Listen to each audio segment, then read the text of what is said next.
Praise lord. 33వ కీర్తన 19వ వచనం. యెహోవా దృష్టి ఆయన యందు భయభక్తులు గల వారి మీదను ఆయన కృప కొరకు కనిపెట్టు వారి మీదను నిలుచుచున్నది.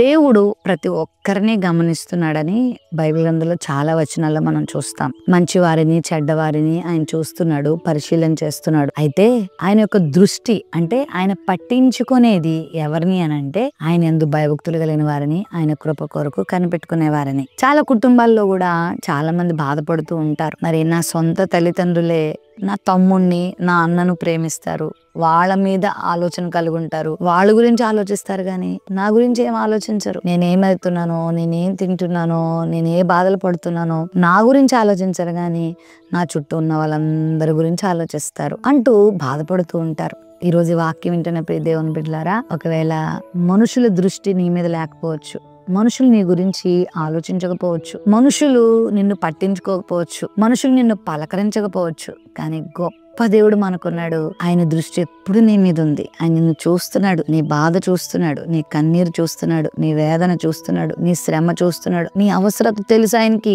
కాబట్టి కృంగిపోవద్దు. ఆయన యందు భయభక్తులు కలిగి జీవించు. ఆయనకు మొరపెట్టుకోవడం నేర్చుకో.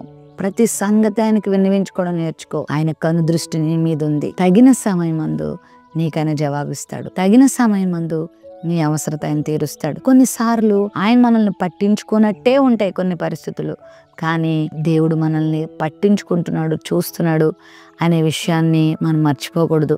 ఖచ్చితంగా ఒకరోజు నీ జీవితంలో ఆయన మేలు చేస్తాడు. నీతిమంతులను ఆయన కృప కొరకు కనిపెట్టుకునేవారి మీద ఆయన దృష్టి ఉంది.